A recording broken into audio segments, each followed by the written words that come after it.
Oh, hello. Today we're going to be taking a look at my 1/10 scale Hot Wheels RC version of the Batmobile from the Batman. Now, initially, they did a release of this. This was $500, and it came with like a lift kit, a little Batman figure inside that would steer the car, computer screens and terminals and stuff. Incredible, but way more than I was willing to spend. So when they announced a $100 version of the same vehicle without all the bells and whistles, I jumped on it. I pre-ordered it in February. It finally showed up today after bouncing around the country for 2 weeks inexplicably. But it's here, and I'm not going to do this as like a review of it as an RC car necessarily. We'll talk about how it functions and whatnot. But I bought this to display with my figures, as I'm sure many of you who are interested in this would want to as well. So we're going to take a look at how it scales with the McFarlane 7-inch figure, as well as my custom Mezco version of the Batman as a placeholder for the actual release, which will be out sometime next year, hopefully. So let's get this thing out of the box, and we'll take a look at it. So here we are out of the box, and this thing is really beautiful. I mean, it looks like the screen-used version. Definitely, it's a plastic version of it, and I do think that there's going to be some weathering that I need to do and a little bit of paint detailing to make it really pop as something that looks like it was made of metal. Probably some dry brushing with silver kind of along the hood to indicate some directional chipping and things like that. Maybe some spray, like some dirt, kind of mud type of spray flung from the tires along the side here. But yeah, I mean, it's a pretty beautiful version of this vehicle. Now, there are a couple of things about this version that I think separate it from the $500 one. First of all, the lights. You can see in here, there are 3 clear plastic pieces that run along either side that look like they are meant to light up, and I believe that they do, because in the movie, there's a warm glow to it that I assume is something combustion related. And then also along the grill there is the same kind of clear plastic that indicates that it would light up, but this version only has light up headlights and the center light in this, whatever this exhaust setup is. To get the lights to work, you flip the on switch, and then you'll notice they actually blink, and they don't stop blinking until you turn on the RC remote. And that's how you get the lights to turn on. And you can see the reflection of the red one back here. Let's take a look at that. So pretty cool. I'm a little bummed that the brake lights or tail lights don't light up. Not even when you put it in reverse or anything. There's no reverse lights that come on. But again, I don't know that those lights are worth a $400 difference to me, and I can always try to wire some if I really feel like it. I think this is fine for my purposes of displaying, because again, I didn't get this to be an RC car. I got it to go with my Batman figures. So let's take a look at the RC components real quick, just to kind of give a brief overview. So on the bottom here, you've got a USB charging port. And so this thing has a built-in lithium-ion battery that you charge via USB. There's a LED indicator light here. It blinks when it's charging, and it turns solid when it's fully charged. And then we have our on-off switch here. You can see some cool suspension stuff in here. And this car actually has pretty decent suspension on it. So that's a cool feature. A lot of really beautiful detailing on the hood. You got these like tiny little clips here. Again, I don't know what all this stuff is, but it looks cool as hell.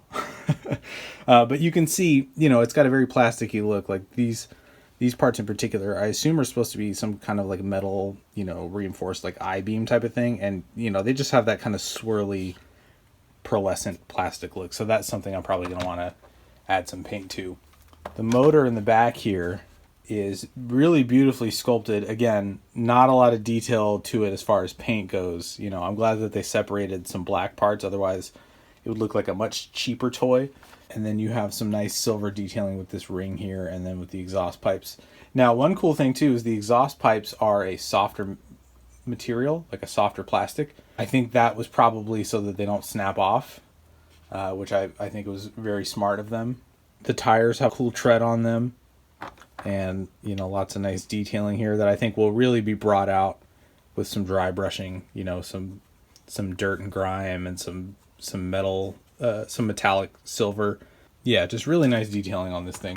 Now, the interior is going to be a little tough to see because the doors don't open, but essentially you have 2 seats in there, a molded center console with like a fixed kind of throttle style shifter, and then you've got a steering wheel. Now, it does turn, but it's not correlated to the wheels themselves, so it doesn't actually move them. And then you have this kind of digital console screen here that I probably can't get to focus due to the proximity of my hand and the rest of the vehicle. But so basic stuff out of the way now, let's talk about size. My biggest concern with this vehicle is what figures it would scale best with. I have the McFarlane figure, and then I've got the Mezco figure on pre-order of the Batman. And I wanted to see which was going to be the one I got to display this with, especially because I have the McFarlane Bat Cycle here. Now, comparing these two, this looks like it's bigger. Like, I don't know that I've seen motorcycle wheels and tires that are larger than like a car, like a muscle car specifically. But this could be some kind of special bike. I'm also not an expert on these things, so I don't know, how those things actually measure up in real life. And again, because it's Batman, this is like a one-off bike anyway, so who knows. But I do think they look really rad next to each other.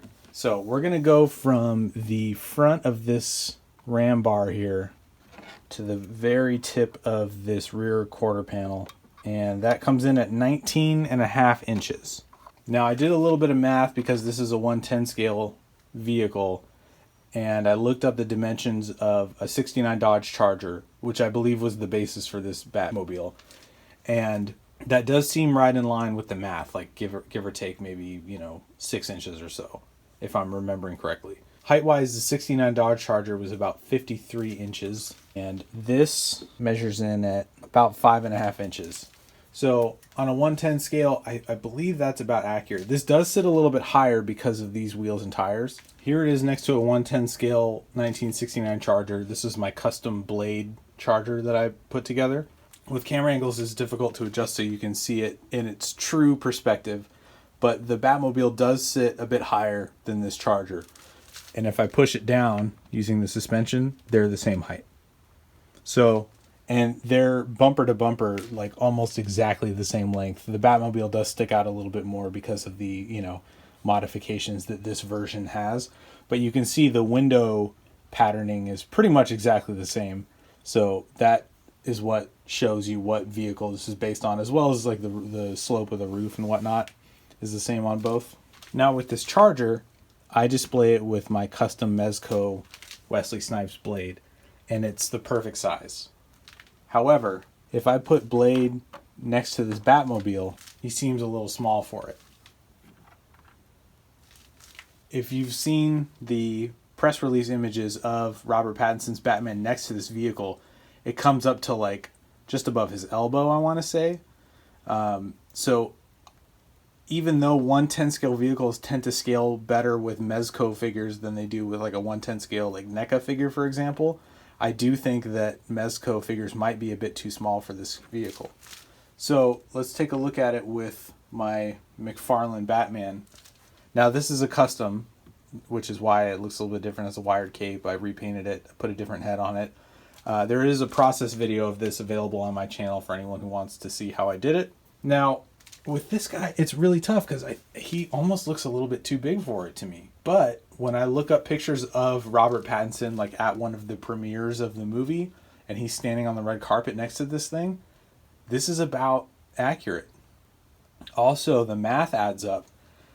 This figure is about 7.25 inches tall, not including the ears. Now, 7.25 multiplied by 10, 72.5. 72 inches is about 6 feet. So this is an accurate scale, even though I do feel like McFarlane figures run a bit tall for their scale most of the time.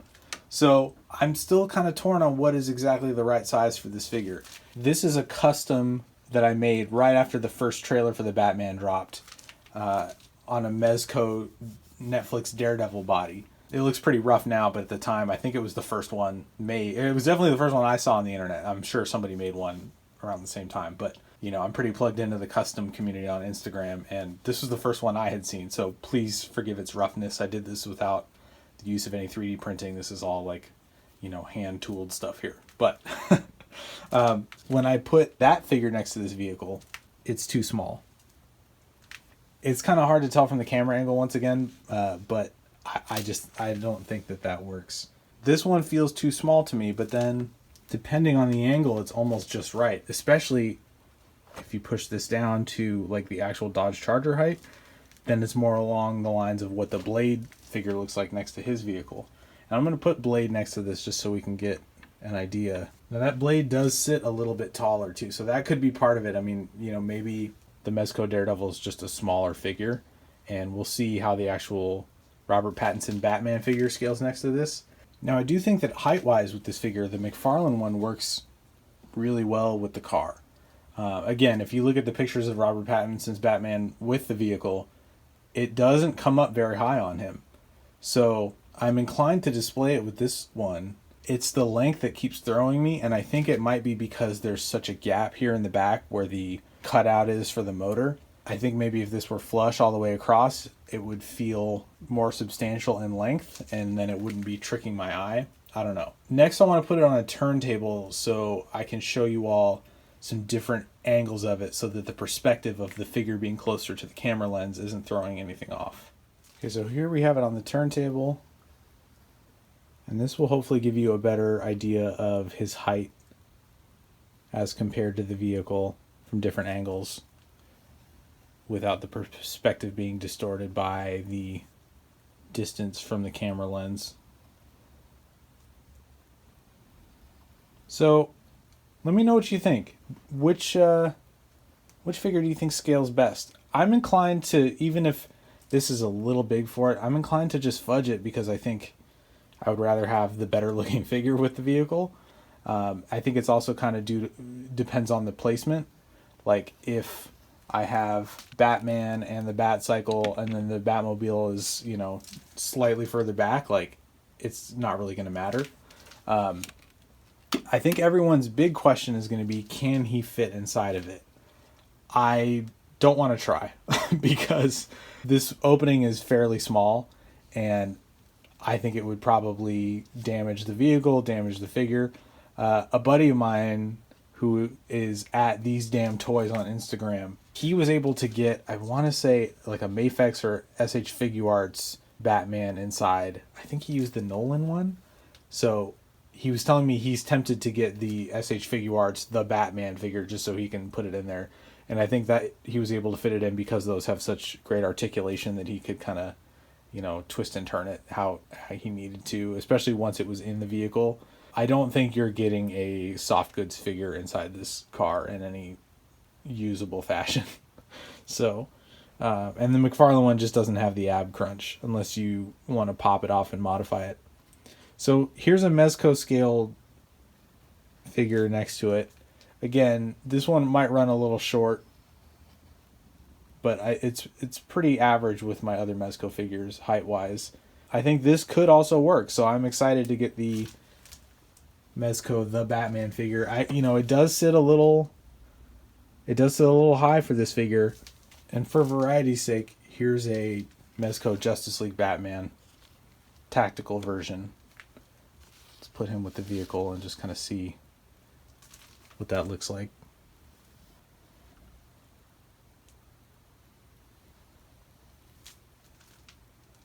I do think that's maybe a little short. I don't know that I've ever stood next to a 69 Charger in person, maybe at some kind of car show or something, but I've been around other muscle cars of that era. You know, I'm 6'1". I feel like they didn't dwarf me as much as this car is dwarfing this figure. So in the end of the day, I do think the McFarlane Batman is the figure for this, which is good news because this thing is still pretty readily available, I think, and it's only $20. So this figure, at least. Now the vehicle, you can still get this from the Mattel Creations website, from what I understand. Last time I checked the site, which was only a couple of days ago, it still said, buy now, limit 5 per person. So it seemed like you could add this to your cart. I was worried that the pre-order would sell out super quickly, but I was able to get one no problem, and then for, months after that, it looks like it's still available. As I mentioned in the opening of the video, I had a terrible experience with shipping with this. It took 2 weeks to get here from the other side of the country, and, I've had things shipped to me during the height of the pandemic that didn't take that long, so I thought that was really weird. I do tend to have bad experiences with FedEx just as far as the timing is concerned, so keep that in mind if you are interested in this.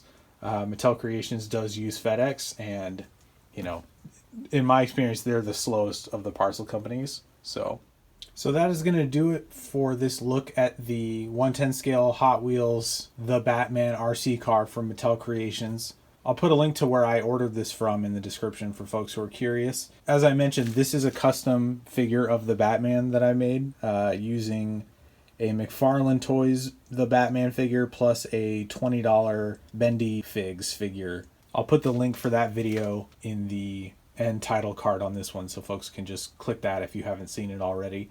Let me know down in the comments if you have any questions about this vehicle. If you're considering purchasing it, but there's a detail that I didn't cover that you're curious about, I'm happy to try to get that information to you in the comments. If you enjoyed this video or found it informative, please give it a like. If you enjoy this kind of content, feel free to subscribe to my channel. I'd love to have you join me as we do this kind of thing. I've got several other vehicle videos and vehicle builds and process. I've also got some other custom figures in the works that I will be sharing via video very soon. At the opening of this video, you will have seen a trailer for my new book, Retroactive. It's a graphic novel that is a time travel sci-fi thriller. It's kind of James Bond meets Groundhog Day. That's available via Amazon and through retroactivecomic.com, which I'll also have a link down in the description below for. So thank you again for watching, and until next time, keep your head on swivel.